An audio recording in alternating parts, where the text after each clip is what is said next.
Selain daripada kita harus memberi penerangan dan menentang puak-puak Wahabi yang membuat kekacauan dan perpecahan dari dalam agama Islam itu, kita juga harus memberi perhatian terhadap serangan-serangan dari luar.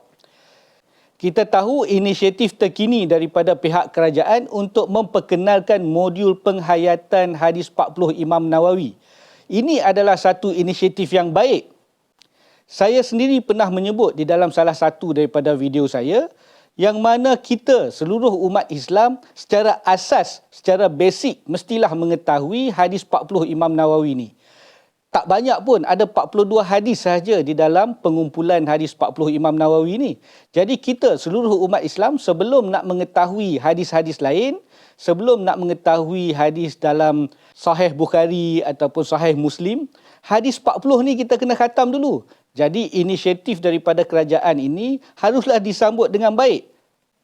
Selain daripada itu, di dalam hadis 40 ini juga, hadis kedua memperkenalkan kita terhadap Islam, iman dan juga ihsan. Tiga perkara yang amat penting untuk mengenali fiqh tentang akidah dan juga tentang tasawuf. Jadi perkara ini memang kita lihat kebanyakan orang awam amat lemah. Mereka tidak diperkenalkan terhadap ilmu ihsan ini, ilmu tasawuf ni. Jadi apabila kerajaan ingin memperkenalkan penghayatan hadis 40 Imam Nawawi ini, kita harus sambut dengan baik. Tapi kita lihat bagaimana pihak luar pula, ada pihak daripada luar pula yang cuba menyerang dan tidak bersetuju dengan apa yang hendak dijalankan oleh kerajaan ini. Mereka pula yang sibuk untuk mengatakan tak boleh dan tidak bersetuju. Kita lihat di sini Majlis Perundingan Agama-Agama Buddha, Kristian, Hindu, Sikh dan Tao sibuk pula nak mengatakan mereka tak bersetuju untuk pelaksanaan penghayatan hadis 40 ni. Apa kena-mengena mereka dengan kita pula? Apa kena-mengena mereka tak bersetuju tentang apa yang nak dilakukan terhadap pelajar-pelajar Islam di Malaysia?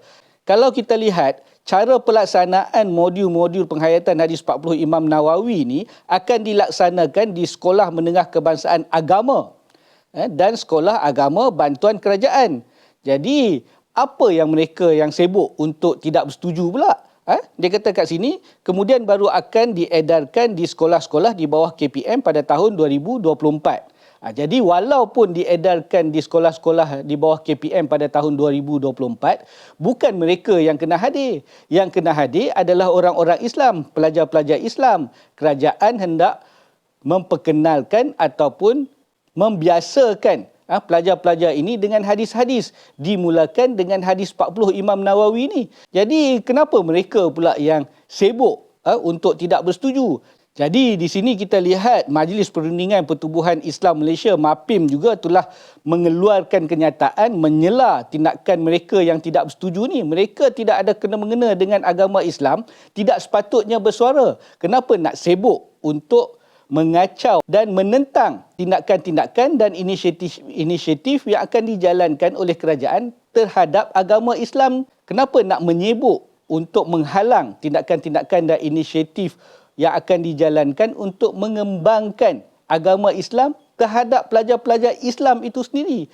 Malah jika mereka ingin tahu, hadis 40 ini mengajar kita untuk berbuat baik sesama insan. Jika mereka beri peluang dan melihat sendiri apa yang terdapat di dalam modul penghayatan hadis 40 ini, mereka akan lihat bagaimana indahnya agama Islam, bagaimana Islam bertoleransi terhadap agama-agama lain dan bagaimana Islam terbuka untuk mengawal perkara-perkara yang batil, untuk mengawal perasaan amarah, untuk mengawal perkara-perkara yang boleh mendatangkan kemudaratan terhadap masyarakat.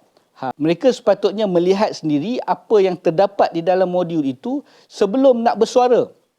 In fact, mereka tidak sepatutnya bersuara pun terhadap perkara-perkara yang akan dijalankan di dalam serkel agama Islam itu sendiri. Apa yang mereka takut? Bukannya kami nak memperkembangkan modul-modul tersebut terhadap orang-orang yang bukan Islam.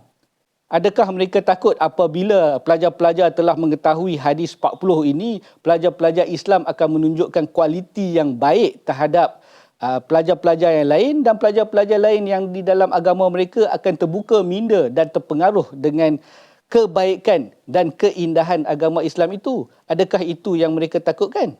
Jadi sekali lagi saya ingin mengatakan bahawa kita harus lihat juga serangan-serangan dari luar terhadap agama Islam ini, selain daripada mereka yang di dalam agama Islam yang cuba memporak-perandakan kefahaman-kefahaman agama dari dalam dan cuba memecah belahkan keharmonian agama Islam itu. Mereka ini memang kita lihat bermasalah, memang perlu ditentang, tapi mereka dari luar ini juga tidak harus dilihat sebagai remeh dan tidak diberi perhatian di dalam perkembangan dakwah agama Islam ini.